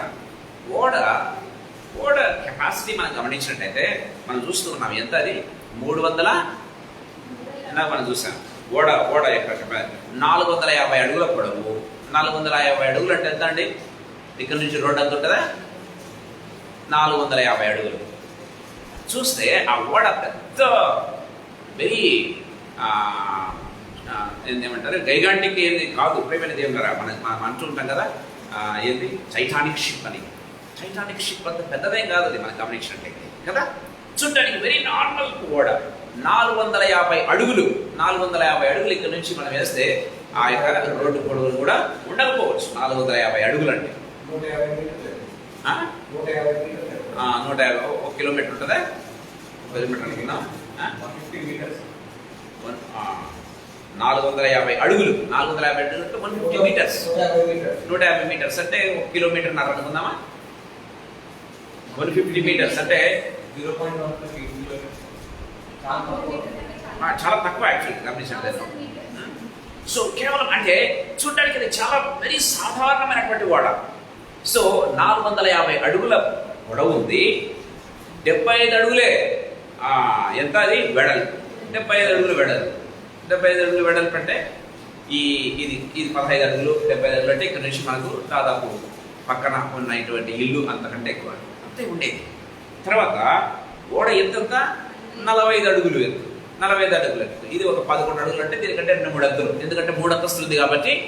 సో అంటే చాలా సాధారణమైనటువంటి ఓడ అండి, చాలా సాధారణమైన. కానీ భూలోకములో ఉన్నటువంటి పక్షులు జంతువులు మనం గమనించండి ఎన్ని రకాలు ఉన్నాయో, రకరకములు కదా, అన్నీ కూడా దాంట్లో పడతాయండి. Is it possible? అంత చిన్న ఓడలో అంత మనం గమనించినట్లయితే ప్రేమైన దేవుని వాక్యం చాలా చాలా అందుకే నేను చెప్తున్నాను, విశ్వాసంతో మనం థింక్ చేయాలి ప్రేమైన దేవుని ద్వారా. సో అది చాలా సర్వసాధారణమైనటువంటి ఓడ, చాలా పెద్ద ఓడేం కాదు. మనం గమనించినట్టయితే చాలా పెద్ద ఓడే కాదు, చాలా చూడడానికి వెరీ వెరీ వెరీ. కానీ దాంట్లో భూలోకంలో ఉన్నటువంటి జంతువులు పడుతూ ఉన్నాయి, పురుగులు పడుతూ ఉన్నాయి, ఆకాశ పక్షులు పడుతూ ఉన్నాయి, దాంతోపాటు మనుషులు ఉంటున్నారు. అంతేనా? వాళ్ళు సంవత్సరం పొడవున తినేదానికి ఆహారం, సంవత్సరం పొడవున తినేదానికి ఆహారం ఉంది. Is it possible? It is not at all possible. ఆ ఓడతో ఇట్ ఈస్ నాట్ పాసిబుల్. అంతే, it is not at all possible.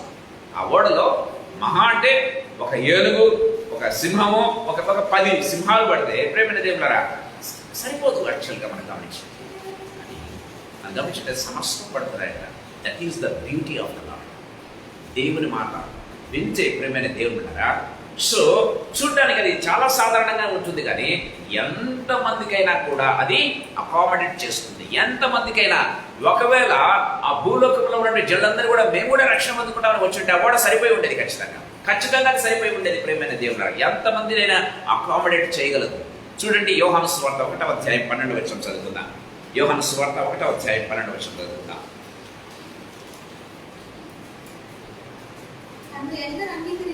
తన్ను ఎందరు అంగీకరించిరో వారికందరికీ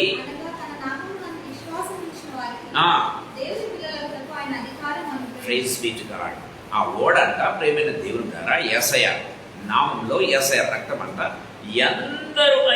ఎందరన్నా అంగీకరించండి. ఈ లోకంలో ఉన్న మొత్తం, ఈ లోకంలో ఉన్నటువంటి పాపులేషన్ మొత్తం అంగీకరించినాక సరే వాళ్ళకు రక్షణ అనుగ్రహించేదానికి ఆయన సమర్థుడు. అంతే, రక్షణ అనుగ్రహించేదానికి ఆయన సమర్థుడు. ఇది సరిపోదే దానికి లేదు.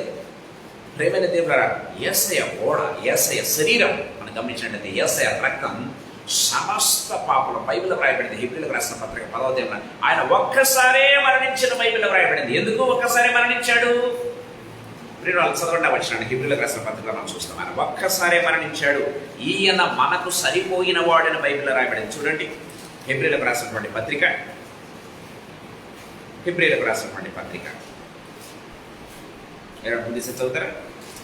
ఈయనైతే పాపముల నిమిత్తము సదాకాలం నిలిచి ఒక్క బలిని అర్పించి అప్పటి నుండి తన శత్రువులు తన పాదములకు బలిపీఠంగా చేయబడు వరకు కనిపెట్టుచు దేవుని కుడి పార్శ్వమున ఆసీనుడయ్యాడు. Praise be to God. ఒక్క బలేనంట, ఒకే ఒక్క బలి. 13వ వచనంలో మనం చూస్తూ ఉన్నాం. ఒక్కసారియే 10వ వచనం మనం చూస్తూ ఉన్నాం. యేసుక్రీస్తు యొక్క శరీరము ఒక్కసారియే అర్పించబడుట చేత ఆ చిత్తమును బట్టి మనము పరిశుద్ధపరచబడి ఉన్నాము. మళ్ళీ మళ్ళీ అర్పించాల్సిన అవసరం లేదు, మళ్ళీ మళ్ళీ బలియాల్సిన అవసరం లేదు. ప్రేమని చెప్పారు. చాలా మంది ఇప్పటికీ బలులు అర్పిస్తూ ఉంటారు. మేము క్రైస్తవులు అని చెప్తూ ఉంటారు. ఏం చేస్తారు? కొత్త ఇల్లు కట్టగానే ఏం చేయాలంట? ఒక ఒక ఒక ఏంది ఒక గొర్రె తీసుకొచ్చి ఆ ద్వారం మధ్య కానీ ఆ ఇంట్లో కానీ రక్తము కార్చాలి అని అంటూ ఉంటారు. నో, దేవుని వాక్యం సెలవిస్తుంది ఒక్కసారియే అర్పించబడిన చేత ఆ చిత్తమును బట్టి మనము పరిశుద్ధపరచబడి ఉన్నాము. దేవుని వాక్యం చాలా క్లియర్గా మనతో మాట్లాడుతూ ఉన్నట్టుగా మనం చూస్తాం. చూడండి 13వ వచనం. ఈయన అయితే పాపముల నిమిత్తమై సదాకాలం నిలుచు ఒక్క బలి అర్పించి అని బైబిల్లో రాయబడింది.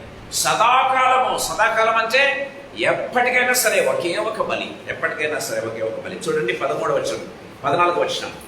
ఒక్క అర్పణ చేత ఈయన పరిశుద్ధపరచబడి వారిని సదాకాలమునకు సంపూర్ణులుగా చేస్తున్నాడంట. చూడండి వాటి బ్యూటీ. ప్రేమైన దేవుని కదా, ఆ ఓడ చాలా సర్వసాధారణమైతే కానీ భూలోకంలో ఉన్నటువంటి ఎన్ని రకాలు ఉన్నాయో మనం చూస్తే, ప్రేమైన దేవుని పిల్లలు మనం చూస్తాం కొన్నిసార్లు కేవలము సింహాలు, మనకు సింహం అనేది తెలుసు కానీ సింహంలో రకాలు మనకు తెలియదు. ప్రేమైన దేవులరా, సింహంలో అనేక రకాలు ఉన్నాయండి. సింహాలలో మనం గమనించినట్లయితే అలాగా జంతువుల్లో చూడడానికి ఒక జాతే కావచ్చు జంతువు, కానీ దాంట్లో రకరకములైనటువంటి ఇంకా ఎన్నో ఉన్నాయి. కానీ అవన్నీ కూడా ఆ ఓడలో పడుతున్నాయి, అవన్నీ కూడా ఆ ఓడలో పడుతున్నాయి. ఇంకా పట్టేదానికి అకామిడేషన్ ఉంది. ప్రేమైన దేవుని బిడ్డలారా, సో ఆయన బైబిల్లో సెలవిస్తుంది ఒకే అర్పణ చేత ఈయన పరిశుద్ధపరచబడి వారిని సదాకాలమునకు సంపూర్ణులుగా చేస్తున్నాడు.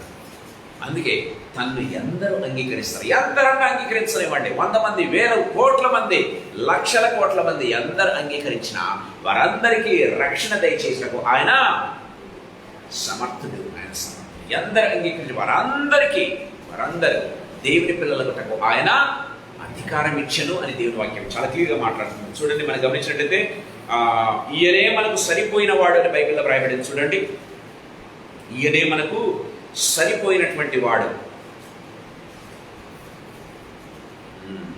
చూడండి 7వ అధ్యాయం 26వ వచనం. పవిత్రుడును నిర్దోషియు నిష్కల్మషుడును పాపులలో చేరక ప్రత్యేకంగా ఉన్నవాడు ఆకాశ మండలం కంటే మిక్కిలి హెచ్చైన వాడునైన ఇచ్చి ప్రధాన యాజకుడు మనకు సరిపోయిన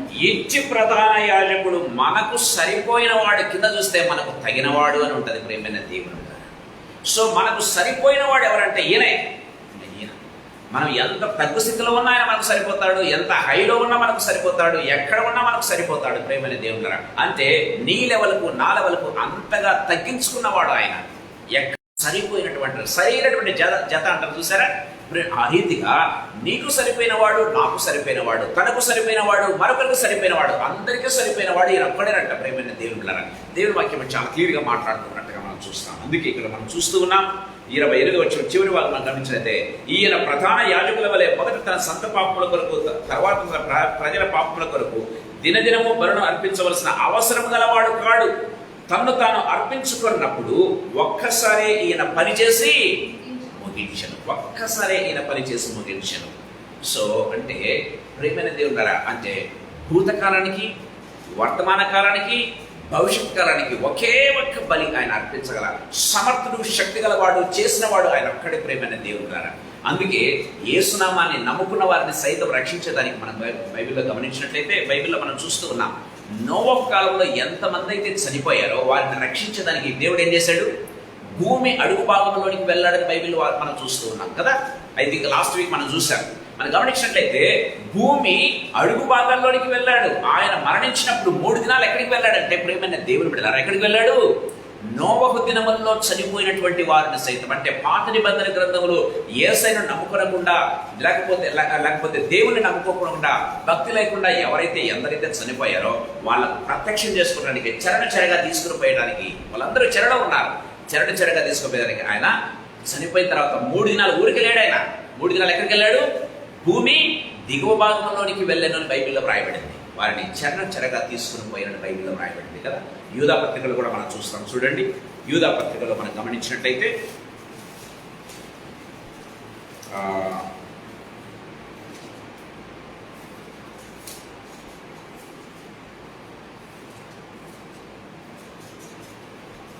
యూదా పత్రిక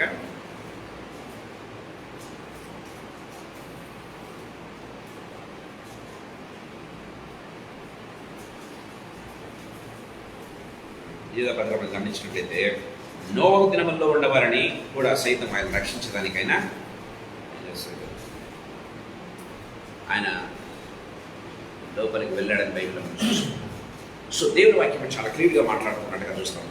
చెరగా ఆయన తీసుకుని పోయినట్టుగా మనం చూస్తాం. పేతురు పత్రికలో మనం చూస్తాం, యూదా పత్రికలో మనం చూస్తాం. గమనించినట్లయితే దేవుని వాక్యం చాలా క్లియర్గా మనతో మాట్లాడుతున్నట్టుగా చూస్తాం. ప్రభు మనతో మాట్లాడుతున్నాను. సాయంకాల సమయంలో మీ దగ్గరికి 7 తలుపులు నేను తీసుకుని వచ్చాను. ప్రేమైన దేవుని పిల్లరా, మనం గమనించినట్లయితే ఆయన ఆయన పని ఏం చేశాడు? ఒకేసారి అర్పించడం చేత సంపూర్తి చేశాడని బైబిల్లో రాయబడింది. సంపూర్ణం చేశాడు. ఆయన పనిని ఆయన సంపూర్ణం చేశాడు. చూడండి, యోహాను సువార్త 17వ అధ్యాయం 4వ వచనం ఒకసారి చదువుకుందాం. రక్షణ కార్యం ఆయన సంపూర్ణం చేశాడు. యోహాను సువార్త 17:4. చేయుటకు నీవు నాకు ఇచ్చిన పని నేను సంపూర్ణముగా నెరవేర్చి భూమి మీద నిన్ను మహిమపరచి. 19:28 చదువుకుందాం. యోహాను సువార్త 19:28. అప్పటికి సమాప్తమైనదని యేసు ఎరిగి లేఖనం నెరవేరినట్లు సమాప్తమైనది ఆయన ఏం చేస్తున్నాడు? సమాప్తమైనది అని చెప్పినట్టుగా మనం చూస్తాం. సమాప్తమైనది అని చెప్పి ఆయన తల వంచి ఆత్మను అప్పగించాడు. ప్రియమైన దేవుని వాక్యం సెలవిస్తుంది. కార్యాన్ని ఆయన సంపూర్ణం చేశాడు. ప్రియమైన దేవుని వాక్యం చాలా క్లియర్గా మనతో మాట్లాడుతున్నట్టుగా చూస్తాం. సో ప్రభు ఈ సాయంకాల సమయంలో మనతో మాట్లాడుతున్నాడు. నోవహు ఓడ దేనికి సదృశ్యం? యేసయ్య రక్షణకు సదృశ్యం. యేసయ్యకు సదృశ్యంగా ఉంటున్నట్టుగా మనం చూస్తాం. సో ఆ ఓడలోనికి ఏం చేశాడు? నోవహు పిలుపునిచ్చాడు. ఒక్కరిగా ఇద్దరిగా ఆ లోకంలో ఉన్న ప్రతి ఒక్కరికి పిలుపునిచ్చాడు. అయ్యా, మీరు నాతో పాటు ఓడను తయారు చేస్తున్నారు, నాతో పాటు కష్టపడుతున్నారు, నాతో పాటు ఎంత కూడా తయారు చేస్తున్నారు, కానీ తయారు చేసిన మీరు ఈ ఓడలకు ప్రవేశించకపోతే ఎంత దుర్లభం మాట్లాడుతూ ఉన్నాడు ప్రియమైన దేవుడు. కానీ ఆ ఓడను తయారు చేసిన వారు సైతం దాంట్లోకి వెళ్ళలేకపోయారు. ఆ ఓడను నిర్మించిన వారు నోవహు ఒక్కరు నిర్మించాలా? నోవహు కుటుంబీకులు మాత్రం నిర్మించాలా? ఎంతమంది నిర్మించారు? అనేక మంది కూలీలు నిర్మించుకున్నాడు. అనేక మంది ఓడను తయారు చేశారు కదా. చాలాసార్లు మనం అంటే ఇల్లు కట్టుకున్నాడు కానీ ఇంట్లో ఉండలేకపోతున్నారు ప్రియమైన దేవుని ద్వారా. అంటే ఎంత దౌర్భాగ్యమైన స్థితి. వాళ్ళు ఓడను నిర్మించారు, ఓడను తయారు చేశారు, కీలు పూసారు. కొంతమంది ఆ చిత్సారి మాండు ఏ దానికి అవసరమో దాన్ని చెక్కలు ముక్కలు చేస్తూ ఉన్నారు. దాన్ని ఏమంటారు, మేకులు కొడుతూ ఉన్నారు. ఓడను నీట్గా తయారు చేస్తూ ఉన్నారు. మొదటి అంతస్తు, రెండవ అంతస్తు, మూడవ అంతస్తు, కిటికీ ఇక్కడ పెట్టాలా, తలుపు ఇక్కడ పెట్టాలా, రకరకమైనటువంటి మనం గమనించినట్టయితే టాలెంట్స్ ఉన్న వాళ్ళు పనిచేశారు. కానీ ఏ ఒక్కరైనా ఓడలో ప్రవేశించారంటే ప్రవేశించలేకపోయారు. ప్రేమైన దేవుడు, చాలాసార్లు అనుకుంటాం, ఇదిగో నేను పరిచయంలో ఉపయోగపడుతున్నాను కదా అనుకుంటూ ఉంటాం. ఇదిగో నేను పాటలు పాడుతున్నాను కదా, ఇదిగో నేను వాక్యం చెప్తూ ఉన్నాను కదా, ఇదిగో నేను అందరినీ ఈ విధంగా పరిచయం చేస్తున్నాను కదా అనుకోండి. పరిచయం చేశారు, వాళ్ళందరూ కూడా పరిచయం చేశారు. కానీ ఓడలోకి ప్రవేశించిన వారు విశ్వాసం గలవారు మాత్రమే. విశ్వాసం లేకుండా మనం ఏది చేసినా కూడా దట్ ఈస్ నాట్ కౌంటబుల్. ప్రేమైన దేవుడులారా, విశ్వాసం లేకుండా ఏది చేసినా, అందుకే ప్రేమైన దేవుడులారా, విశ్వాసం లేకుండా మనం ఏది చేసినా కూడా యేసునందు విశ్వాసం. అందుకే యేసునందు రక్షణ పొందిన తర్వాత, యేసునందు విశ్వాసం వచ్చిన తర్వాత మనం చేసే ప్రతి కార్యానికి దానికి విలువ ఉంటుంది. అంతకుముందు దేని చేసినా కూడా అది ఎంత మాత్రం కూడా విలువ ఉండదు. ప్రేమైన దేవుడులారా, వాళ్ళందరూ చేశారు, పరిచయంలో పాలు పొందినారు, వాళ్ళు ఓడను తయారు చేశారు. కానీ ఏమయ్యారు? ఓడలో ప్రవేశించలేకపోయారు, రక్షణ పొందుకోలేకపోయారు. దేవుడు ఉగ్రత గురైనట్టుగా మనం చూస్తూ ఉన్నాం. అందుకే ప్రభువా నీ నామందు మేము అద్భుతములు చేయలేదా, ప్రభువా మీ నామందు ప్రార్థన చేయలేదా, ప్రభువా మీ నామందు మేము స్వస్థలు చేయలేదా, నీ నామందు మేము వాక్యం చెప్పలేదా అని అంటుంటే మీరెవరో నేను ఎరుగను, మీరెవరో నేను ఎరగను. ప్రేమైన దేవుడు కదా, దేవుడి వాక్యం చాలా క్లియర్గా మాట్లాడుతున్నట్టుగా చూస్తాం. ప్రభు మనతో మాట్లాడుతున్నాడు ఈ సాయంత్రం. ధన్యవాదాలు. సో ఏ రీతిగా మన జీవితం నడుస్తుంది, ప్రభు ఓడల గురించి చెప్పండి తలంపుల దగ్గర తీసుకొని వస్తున్నాడు. ప్రేమైన దేవుడు 7 రకమైన తలంపుల మీ దగ్గర తీసుకొని చెప్దామా, ఒక్కొక్కటి చెప్దామా? ఒకటే ఎవరైనా 1 by 1 చెప్పగలరా? ఒకటొక్కటిగా మనం గమనించినట్లయితే దాన్ని దేంతో తయారు చేశారు? చితికారపు రాణతో తయారు చేస్తారు. మొట్టమొదటి మనం గమనించింది యేసయ్య శరీరము కుళ్ళు పట్టకుండా ఉంది. ఆ రీతిగా ఆ ఓడ చెక్కు చెదరకుండా ఇప్పటికీ కూడా అరారత కొండ మీద నిలిచినట్లుగాను టర్కీ దేశంలో ఉన్నట్టుగాను మనం చూస్తున్నాం. దానికి మనకు సాదృశ్యం, మనకు ఆధారాలు ఉన్నాయి. దేవుడు ఓడ తయారు చేస్తున్నాడు. రెండవది మనం గమనించినట్లయితే దానికి కీలు పూసాడు. ఆ కీలు దేనికి సాదృశ్యం? యేసయ్య రక్తానికి సాదృశ్యం. ప్రేమైన దేవుడు. సో అదేం చేస్తుందంటే యేసయ్య రక్తం ఏం చేస్తుందంటే మనల్ని పాపం నుంచి మనల్ని విముక్తి, అంటే పాపానికి పరిశుద్ధతకు మధ్యలో ఉండేది ఏంది? యేసు రక్తం. మధ్యలో ఉండేది యేసు రక్తం. యేసు రక్తానికి ఇటు సైడు పరిశుద్ధత, యేసు రక్తానికి అటు సైడు దేవుని పుత్రత. దేవుని పుత్రత అంటే సపరేట్ చేస్తుంది. యేసు రక్తం మనల్ని ఏం చేస్తుంది? సపరేట్ చేస్తుంది. అందుకే ఆయన వివాదాస్పద గుర్తు అని బైబిల్లో రాయబడింది. మూడవదిగా ఏం చూస్తాను? ఆ ఓడ మూఢత్వస్తులు ఉన్నాయి. తండ్రి కుమార పరిశుద్ధాత్మ నిన్న నేడు నిరంతరము ఏకరీతిగా ఉన్నటువంటి దేవుడు, భూత భవిష్యత్తు వర్తమాన కాలంలో ఉన్నటువంటి మహా గొప్ప దేవునికి సాదృశ్యంగా ఉంటున్నట్టుగా చూస్తాం. నాలుగవది ఆ ఓడకు ఒకే ఒక కిటికీ ఉంది. ఆ ఓడకు ఒకే ఒక కిటికీ. ఆ కిటికీ దేనికి సాదృశ్యం? ప్రార్థనకు సాదృశ్యం. ప్రార్థన దేనిలో చేయాలి? యేసు నామములో మాత్రమే. ఆ కిటికీ యేసయ్య నామానికి, యేసయ్య నామములో చేయబడిన ప్రార్థనకు సాదృశ్యం. దాని ద్వారానే ప్రతి ప్రార్థన కూడా అంగీకరించబడుతుంది. ప్రతి ప్రార్థన కూడా అంగీకరించబడుతున్నట్టుగా మనం చూస్తాం. ఆ ఓడకి ఏముంది? 5వదిగా చూసినట్లయితే ఆ ఓడకు ఒకే ఒక తలుపు ఉంది. ఆ మార్గము, ఆ ద్వారము నేనే. యేసు ప్రభు చెప్తున్నాడు, ఆ ద్వారం నేనే. ప్రియమైన దేవుడు బిడ్డలారా, ఆ ద్వారం నేనే. సో ఇంకేం చేస్తాం మనం?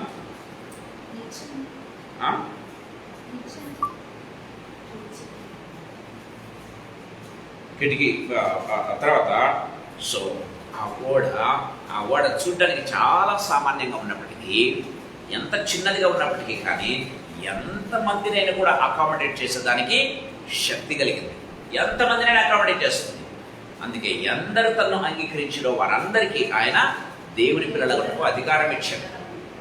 దేవుని పిల్లలకు దేవుడు అధికారం ఇస్తాడు. ఎంతమందినైనా అకామిడేట్ చేస్తుంది. లోకంలో లక్షల కోట్ల మంది ఉన్న వారందరికీ రక్షణ ఇచ్చేదానికి, అందరూ మారు మనస్సు పొందుటకు బైబిల్ రాయబడింది. అందరినీ అకామిడేట్ చేసేదానికి ఆయన ఒక్కడే సమర్థుడు. ఆయన ఒక్కడే సరిపోయినవాడు. ఆయన ఒక్కసారే మరణించాడు. ఆయన ఒక్కసారే చేసినట్టు పని సంపూర్ణం చేసినట్టుగా మనం చూస్తూ ఉన్నాం. ప్రేమైన వాళ్ళారా, ప్రభు మనతో మాట్లాడుతున్నాడు. ఆ ఓడ సంపూర్ణం చేయబడింది. చూడండి, మనం గమనించినట్లయితే దేవుడు అతనికి ఆజ్ఞాపించిన ప్రకారము యావత్తు చేసిన దేవుడు ఆయనకు నోవకు ఆజ్ఞాపించిన ప్రకారం సంపూర్ణం చేయబడిందట. సంపూర్ణం చేయబడింది యేసయ్య ద్వారా. ప్రేమైన వాళ్ళ దేవుని కార్యము సంపూర్ణం చేయబడింది. దేవుని కార్యం సంపూర్ణం చేయబడింది. కానీ మనం గమనించినట్లయితే ప్రేమైన దేవుడు ఆ ఓడ యొక్క ద్వారం ఇంకా ఓపెన్గానే ఉంది. దేవుడిగా క్లోజ్ చేయలేదండి. ఆ కాలంలో 125 సంవత్సరాల తర్వాత దేవుడు ఏం చేశాడు? చూడండి, ఎప్పుడు క్లోజ్ చేశాడు చూద్దాం, చూసి ముగించుకుందాం.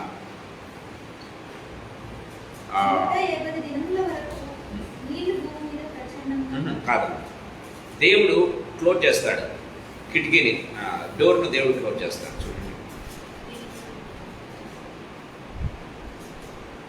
తనకు యెహోవా ఆజ్ఞాపించిన ప్రకారం నోవహు యావత్తు చేసెను అనే తర్వాత చూడండి,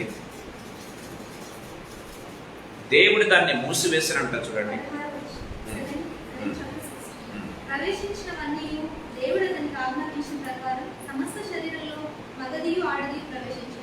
అప్పుడు యెహోవా ఓడలో అతన్ని మూసివేసెను. అని బైబిల్లో రాయబడింది. అప్పుడు దేవుడు ఏం చేశాడంటే ఆ తలుపును మూసేశాడు. ప్రేమైన దేవుని ద్వారా. సో అంటే 120 సంవత్సరాల ఆ డోర్ ఓపెన్ గానే ఉంది ప్రేమైన దేవుని ద్వారా. సో కానీ ఎవరు కూడా ప్రవేశించలేకపోయారు. దేవుడు చూసి చూసి చూసి మూసేశాడు. రక్షణ ద్వారా ఏం చేశాడు? మూసేశాడు రక్షణ ద్వారా. సో మనం గమనించినట్లయితే ప్రేమ వల్ల పరిశుద్ధాత్మ దేవుడు ఉన్నంత కాలమే మనకు రక్షణ ద్వారం, యేసయ్య నామం ద్వారా మనకు రక్షణ. ఒక్కసారి పరిశుద్ధాత్మ దేవుడు సంఘాన్ని ఎత్తుకుపోయినాడంటే రక్షణ ద్వారాలు మూసివేయబడతాయి. వాక్యం దొరకదు, వాక్యం చెప్పేవాడు ఉండడు. ప్రేమైన ద్వారా మనం గమనించినట్లయితే దేవుడు నమ్ముకోవాలంటే ఇంకో మనకు ఆధారపడదు. బైబిల్ దొరకదు, వాక్యం దొరకదు. ప్రేమైన దేవుని ద్వారా ప్రభు మనతో మాట్లాడుతున్నాడు. అందుకే మనం గమనించినట్లయితే సో ఓడలో ప్రవేశించాలి. ప్రవేశించిన దేవుడు మూసేస్తాడు. అంటే అందుకే ఒక కాలం రాబోతుంది, అప్పుడు మీకు వాక్యము దొరకదు, బైబిల్లో వ్రాయబడింది.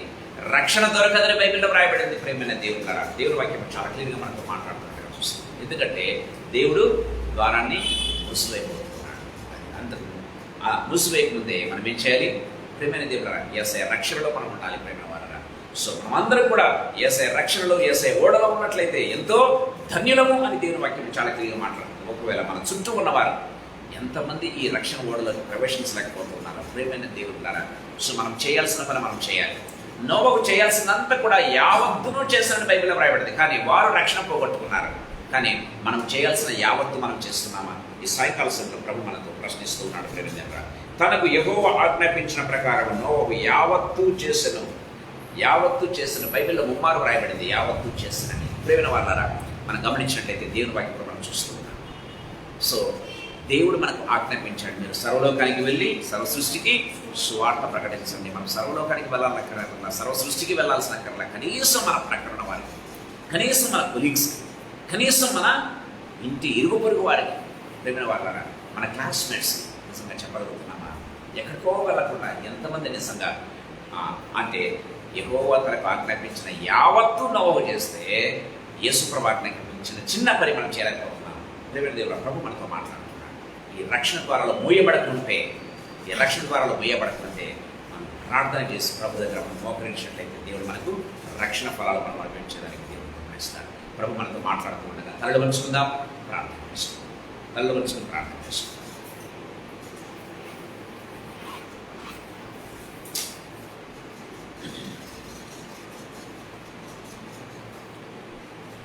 జీవగల తండ్రి యేసుక్రీస్తు ప్రభువా, మీ పాదములకు మృక్కుతూ మీ పాదములకు కృతజ్ఞతాస్తుతులు స్తోత్రాలు చెల్లిస్తున్నాం ప్రభువా. ఈ సాయంకాల వేళలో మీరు మాకు ఇచ్చినటువంటి ప్రశస్తమైన సమయాన్ని బట్టి మీకు స్తోత్రాలు చెల్లిస్తున్నాం. కనికరం గల తండ్రి, కృపగల దేవా, లార్డ్ జీసస్, నా దేవ, నా ప్రభునైనా ఓడ ద్వారా తండ్రి ప్రభునైనా మీరు నాతో మా అందరితో మాట్లాడిన విధానం అంతటిని బట్టి వందనాలు తండ్రి. యేసయ్య ఆ ఓడకు తండ్రి మీరు ముంగుర్తుగా ఉన్నారు యేసు ప్రభా, లేకపోతే మీకు ఓడ ముంగుర్తుగా ఉన్నట్టుగా మేము చూస్తూ ఉన్నాం యేసయ్య. ఓడలో ఎందరూ ప్రవేశిస్తారో వారందరూ కూడా రక్షించబడ్డారు నాయన తండ్రి. నా దేవ నా ప్రభ అదే రీతిగా నా దేవ నా ప్రభునైనా యేసయ్య అనే తండ్రి ప్రభునైనా ఓడలో ప్రవేశించి ప్రభా ప్రతి ఒక్కరూ రక్షణ పొందేలా ఉన్న యేసు ప్రభ కృపను అనుగ్రహించండి. మమ్మల్ని తండ్రి ప్రభ ఓడలో ఉంచినందుకు స్తోత్రాలు చెల్లిస్తున్నాము. రక్షణ ప్రసాదించినందుకు వందనాలు తండ్రి. ఇంకా డోర్స్ ఓపెన్ గా ఉన్నాయి యేసు ప్రభ. ఇంకా ఎంతమంది వచ్చినా అందరినీ అకామిడేట్ చేసేదానికి ప్రభానైనా మీరు సిద్ధంగా ఉన్నారు యేసు ప్రభ. ఈ ఓడ తలుపులు మూయబడక మునిపే యేసయ్య తండ్రి కృపను అనుగ్రహించండి. అనేకులు వచ్చి నలు దిశల నుంచి వచ్చి యేసు ప్రభ ఈ రక్షణ ఓడలో ప్రవేశించేదానికి యేసయ్య నామములో రక్షణ పొందేదానికి ప్రభ కృపను అనుగ్రహించవలసిందిగా బ్రతిమలాడుకుంటున్నాం తండ్రి. సహాయం దయచేయండి తండ్రి. మా చుట్టూ ఉన్న వారందరికీ యేసయ్య తండ్రి ప్రభునైనా మేము తండ్రి ప్రభునైనా చాటి చెప్పులాగా మీకు అధికమైన కృపను ప్రసాదించండి ప్రభ. లార్డ్ మీకు స్తోత్రాలు వందనాలు చెల్లిస్తున్నాం. దేవుడు మీరు ఆజ్ఞాపించినదంతా కూడా యావత్తును నోవహు చేస్తున్న బైబిల్లో వ్రాయబడింది తండ్రి. మీరు ఆజ్ఞాపించిన చిన్న పని మేము చేయలేకపోతున్నాం యేసయ్య, కృపను అనుగ్రహించండి. మా చుట్టూ ఉన్న వారికి తండ్రి ప్రభ అనేకులకు మీ రక్షణ వార్తను ప్రకటించటకును మీ రక్షణ వార్తను యేసు ప్రభ వారికి వినిపించటకును తండ్రి ప్రభ మీకు అధికమైన కృపను ప్రసాదించండి ప్రభ. మీకే వందనాలు స్తుతులు స్తోత్రములు చెల్లిస్తూ నా దేవ మమ్మలందరినీ మీ హస్తములకు అప్పచెప్పుకుంటున్నాం తండ్రి. వచ్చిన ప్రతి బిడ్డను వాక్యం విన్న ప్రతి బిడ్డను మీ రక్త ప్రోక్షణ కిందకి అప్పచెప్తూ ఉన్నాం. యేసయ్య మీకు స్తోత్రాలు. మీ ఆత్మకు అప్పచెప్తూ ఉండగా యేసుప్రభ విత్తబడిన వాక్యం యేసుప్రభ ఏమాత్రము దుష్టుడు ఎత్తుకుని పోకుండా యేసుప్రభ లార్డ్ జీసస్ ఈ వాక్యాన్ని నీరు కట్టి ఫలింపచేయండి. అనేకులకు ఆశీర్వాదకరంగా మార్చవలసిందిగా బ్రతిమలాడుకుంటున్నాం తండ్రి. ఎవరైతే సిగ్గా ఉన్నారో ఎవరైతే ప్రభానైనా నిజంగా తండ్రి ప్రభానైనా లార్డ్ జీసస్ అనారోగ్యంతో ఉన్నారో యేసయ్య వారందరినీ కూడా యేసు ప్రభ కొట్టండి, స్వస్థపరచండి. యేసయ్యా స్వస్థపరిచే గొప్ప దేవుడిగా మీరు ఉన్నందుకు స్తోత్రాలు ప్రభా. కూర్చొని స్వస్థపరచండి ఇప్పుడే యేసు ప్రభా. శరీరంలో ఎలాంటి అనారోగ్యం ఉన్నా యేసయ్య గాయపడిన హస్తం వారి మీదకు చాపబడను గాక in the name of Jesus.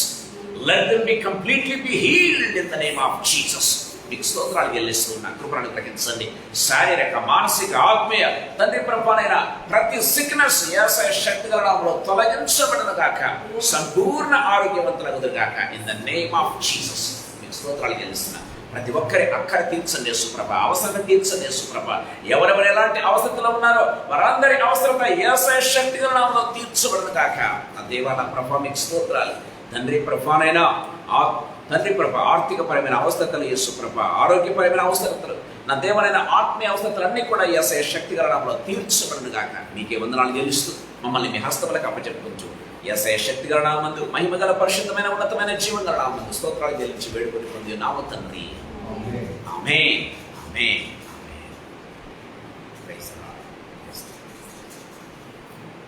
Praise the Lord. దేవుని నామానికి మహిమ కలుగును గాక.